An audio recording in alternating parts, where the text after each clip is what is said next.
I'm Steve Reinhardt. If you have questions about intellectual property, patent law, or domain name disputes after watching this video, give me a call, 801-347-5173, or visit me online, www.uspatentlaw.us.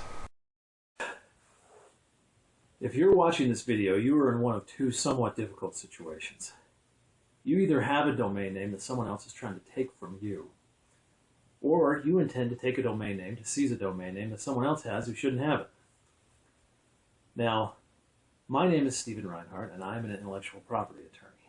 I'm licensed before the U.S. Patent and Trademark Office, before the state of Utah, and before the Commonwealth of Virginia, a very important place in the world of intellectual property. And on this video, I want to discuss the basics of the Uniform Domain Name Resolution Policy, abbreviated UDRP, and the ACPA, the Anti-Cybersquatting Consumer Protection Act. Now, both the UDRP and the ACPA are really a set of rules. One is a statute, and one is a set of rules that you agree to when you register a domain that provide a mechanism whereby one individual or organization can seize or strip a domain name from another.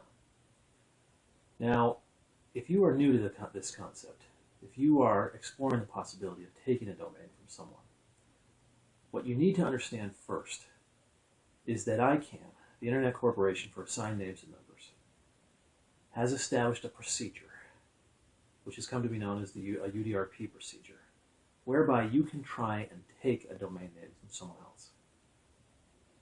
It's a very simple procedure. It's very cost effective to file it or avail yourself of it. And the entire proceeding takes between 34 and 44 days. To initiate it, you have to file a UDRP complaint before an ICANN-approved dispute provider or dispute resolution service. There are several, but the two that are commonly used in the English-speaking world are the National Arbitration Forum in Minnesota and the World Intellectual Property Organization, WIPO, in Geneva, Switzerland. Now, it's a good idea to have an attorney file this action for you. Not just an intellectual property attorney, but an attorney experienced in domain name disputes, because the rules that govern UDRP procedures are complex and much different from the rules that govern patent or trademark disputes in federal court, or in state court for that matter. Trademark disputes, contrary to popular belief, can be filed in state court in some instances.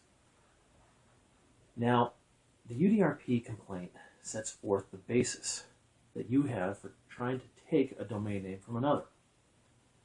And according to the UDRP, there are three prongs that you have to satisfy, a three-part test.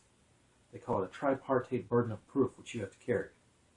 To take the domain name, you have to establish, one, that you have trademark rights of some kind, and that the domain is confusingly similar to those trademark, right, that trademark or trademarks that you have.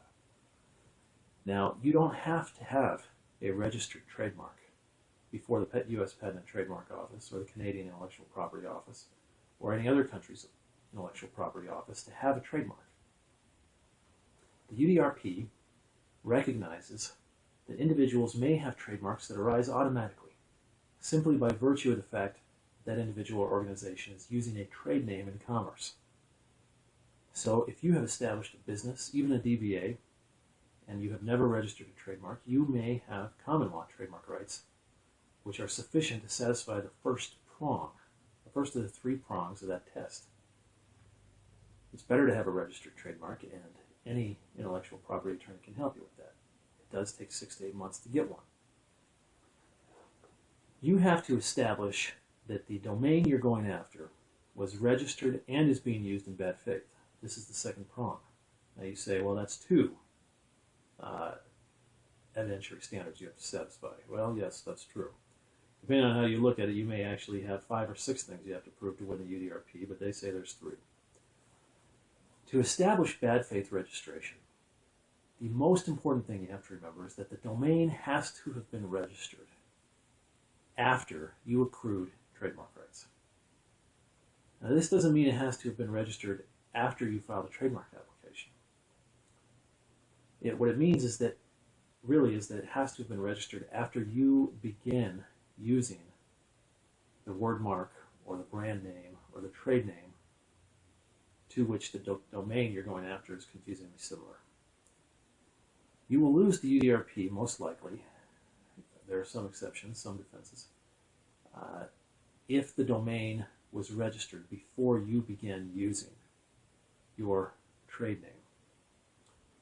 For instance, say you want to register or you want to take the domain ABCDEFG, and you have a company called ABCDEFG Inc.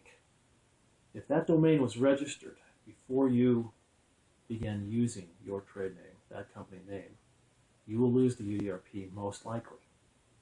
There are ways to win and get the domain that are easier, in my opinion, in an ACPA case in that situation, which has to be filed in federal court. We'll get to that in a second.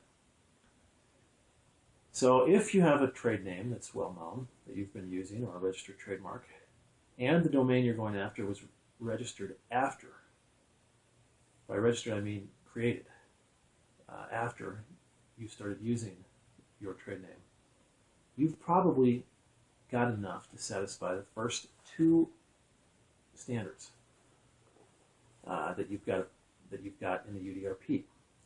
You have to prove finally under the UDRP that the registrant of the domain, we'll call it the disputed domain that you're going after, is making no legitimate use of the domain.